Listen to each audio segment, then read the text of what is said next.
उपमहापौर साहब, अडानी इलेक्ट्रिसिटी और टाटा पावर से मीटिंग हुई है, तो क्या निष्कर्ष निकला है उस मीटिंग का? आपके माध्यम से सबसे पहले तो महापौर मैडम ज्योत्सना जी का मैं शुक्रगुजार हूँ कि जब लोगों की कंप्लेन और बहुत सारी प्रॉब्लम उन्होंने मुझे बताई लिखित रूप में ईमेल के तहत, तो हम लोगों ने इस पे 7 से 8 दिन के ऊपर पूरी रिसर्च की। रिसर्च करने के बाद मैंने महापौर मैडम को खत लिखा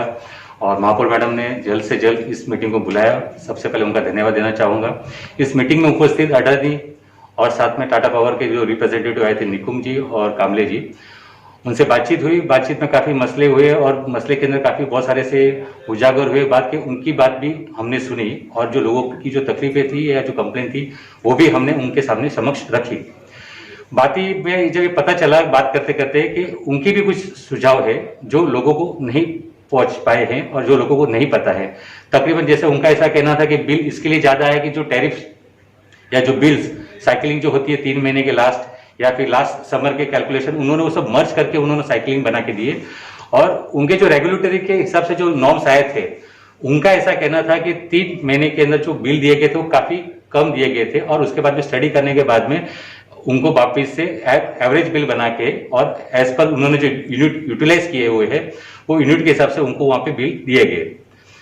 ये जब बात करते हुए कंफर्मेशन आया है और इसका सुझाव ये निकला है कि हमने कहा कि जो कोई बिल कोई भी कंज्यूमर ने अगर बिल कम वापरे है या इलेक्ट्रिसिटी कम वापरी है और उसको अगर गलती से ज्यादा बिल लगाया गया है तो कृपया करके उसको सहूलियत दी जाए या उसका बात सुनी जाए या उसका पक्ष ध्यान से सुना जाए। तो उन्होंने इस बात पे दोनों कंपनी ने यानी अडानी की तरफ से और टाटा की तरफ से जो अधिकारी आए थे उन्होंने इस बात को माना और उन्होंने एग्री कहा कि भाई अगर किसी का बिल ज्यादा आता है हम उनके साथ में स्टडी करेंगे, प्रत्यक्ष रूप से उनके साथ में बैठ के वार्तालाप करेंगे, उनको समझाएंगे और फिर भी अगर गलती से बिल ज्यादा निकलता है तो उस बिल को कम करने की पूरी कोशिश करेंगे। साथ ही साथ में उन्होंने ये भी एक वादा दिया है कि जब तक बिल सेटल नहीं हो जाता है लोगों का, जिस बिल में अगर ज्यादा है तो किसी भी बिल को कटौती नहीं करेंगे और किसी भी लाइट यूटिलिटी को यानी जो लाइट इलेक्ट्रिसिटी वापर रहे हैं वो बंद नहीं करेंगे जब तक उनका सेटलमेंट नहीं हो जाता है। तीसरा, उन्होंने एक और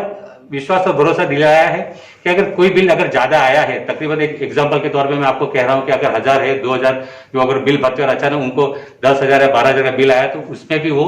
एज ए इंस्टॉलमेंट के तौर पे लोगों को सुविधा देंगे। ये उन्होंने भरोसा जताया है और वादा किया है। सोसाइटियों में जो ज्यादा संख्या में लोग हैं वो मिलना चाहते हैं, तो उस विषय पे क्या उनका कहना है कि क्या वो सोसाइटी विजिट करेगी उनकी टीम? मेरी तरफ से भी और महापौर मैडम की तरफ से भी हमने एक सुझाव रखा कि बहुत बार ऐसा होता है कि लोगों को इसके बारे में जानकारी नहीं होती है, जागरूकता नहीं होती है। तो हमने उनसे दोनों कंपनियों से कहा है, निवेदन किया है कि अगर किसी सोसाइटी को अगर ऐसी कोई डाउट्स है या ऐसा कोई प्रश्न है जो आपसे पूछना चाहते हैं तो कृपया करके आप उनकी सोसाइटी में जाके एक कॉन्फ्रेंस के तौर पे, एक मीटिंग के तौर पे, जन जागृति के तौर पे, अभियान के तौर पे आप मीटिंग रखिए वहां पे, ताकि लोगों को पता चल सके कि किस तरीके से ये बिल बनाए गए हैं, किस तरीके से कंपनी ने इसको कैलकुलेट किया हुआ है। उन्होंने एग्जाम्पल के तौर पे उन्होंने ये भी कहा है कि आप ऑनलाइन जाके या उनके वेबसाइट पे जाके कैलकुलेटर है और कैलकुलेटर को काउंट करके दे सकते कि बिल उन्होंने किस तरीके से प्रिपेयर किया है। लेकिन फिर भी अगर उसमें कुछ कमी है या कुछ नहीं समझ पा रहे तो दोनों कंपनियां अडानी और टाटा पावर वो कॉम्प्लेक्स में आने के लिए तैयार है और चाहे तो लोक प्रतिनिधि को भी बुला सकते हैं, लोक प्रतिनिधि भी आने के लिए तैयार है उनके समक्ष में। ये उन्होंने वादा किया है लोक जन जागृति के हित में। इंडस्ट्रियल टैरिफ को लेकर कोई इंस्टॉलमेंट पे चर्चा हुई? इंडस्ट्री को लेकर ये सुझाव दिया गया है कि नो डाउट कि जो लॉकडाउन का पीरियड हुआ है उसमें नो डाउट काफी लोगों का नुकसान हुआ है, काफी लोगों का व्यवसाय या इंडस्ट्री बंद रही है जो जिन्होंने कुछ भी कार्य या काम नहीं किया है। तो उन्होंने एक आश्वासन दिया, साथ में ये भी कहा है कि रेगुलेटरी तरफ से उनका एक पेशकश आई हुई है कि जो ये 3 महीने गए हुए लॉकडाउन पीरियड के, स्पेशली मैं कहूंगा कि अप्रैल मई जून के, तो उसमें जो बिल